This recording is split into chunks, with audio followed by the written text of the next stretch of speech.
하나님께서 이 시간 우리에게 주신 말씀은 로마서 8장 1절로 6절까지 말씀입니다. 로마서 8장 1절로 6절까지 말씀을 우리 함께 같이 읽겠습니다. 그러므로 이제 그리스도 예수 안에 있는 자에게는 결코 정죄함이 없나니 이는 그리스도 예수 안에 있는 생명의 성령의 법이 죄와 사망의 법에서 너를 해방하였음이라. 율법이 육신으로 말미암아 연약하여 할 수 없는 그것을 하나님은 하시나니 곧 죄로 말미암아 자기 아들을 죄 있는 육신의 모양으로 보내어 육신의 죄를 정하사 육신을 따르지 않고 그 영을 따라 행하는 우리에게 율법의 요구가 이루어지게 하려 하심이니라. 육신을 따르는 자는 육신의 일을, 영을 따르는 자는 영의 일을 생각하나니 육신의 생각은 사망이요 영의 생각은 생명과 평안이니라. 아멘. 지금까지 있는 말씀, 로마서의 말씀을 조금 정리를 해보면 예수님께서 죄를 사해 주셨는데 그렇기 때문에 우리는 더 이상 율법의 자식이 아니라 은혜의 자식이다, 그렇게 말씀을 드렸죠. 율법의 시대가 마감이 되고 이제 새로운 은혜의 시대가 예수님으로부터 열리는 것입니다. 그런데 로마서 7장에 보면 그런데 우리가 새로운 시대로 넘어갔는데 여전히 우리를 괴롭히고 있는 것이 있었어요. 그게 바로 죄죠. 죄.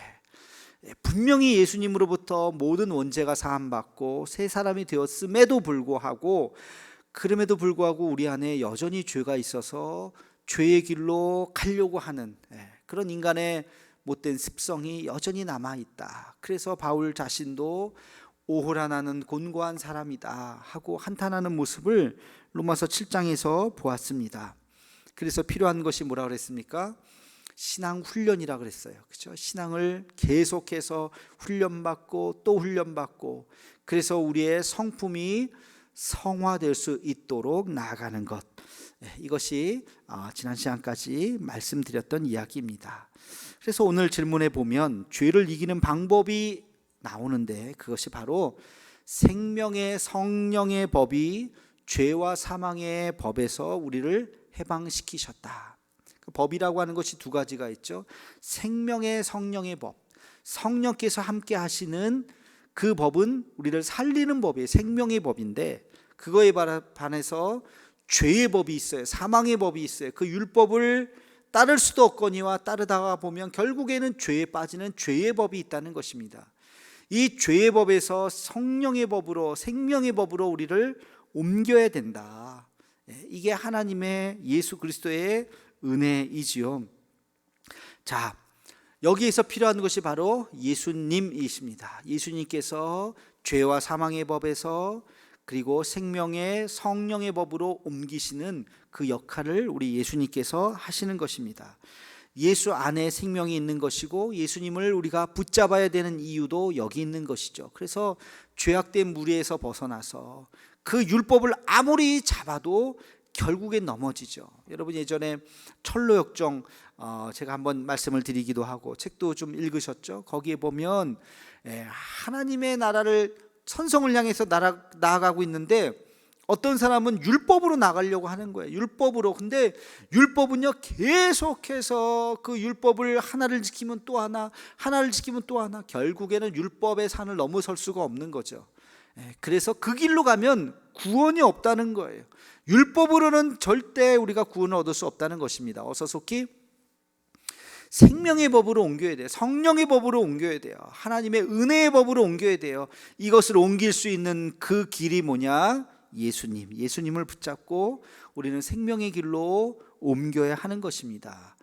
그게 바로 우리가 교회에 나오는 이유이지요. 자, 그래서 5절 6절에 보면 이런 말씀이 있어요. 육신을 따르는 자는 육신의 일을, 영을 따르는 자는 영의 일을 생각하나니. 이것은 지향점이에요. 지향점. 무엇을 지향하느냐, 무엇을 생각하느냐.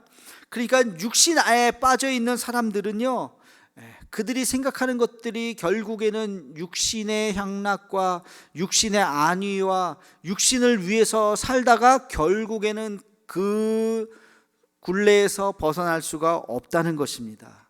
그러나 영을 따르는 자는 영의 일을 생각한다. 영을 하나님의 영으로 넘어온 사람들은요, 그들은 선한 일을 하나님께서 우리에게 보여주시는 그 거룩한 길로 우리는 그 길로 걸어가고 그 일을 생각한다는 것입니다. 그러니까 결국에는 이기적인 마음을 지향하고 있다면 육신의 생각이에요. 여러분이 지금 하고 있는 일의 그 최종 목적이 뭡니까? 돈 많이 벌어야지라고 돈이 목적입니까? 그렇다면 육신의 생각이라는 것이에요.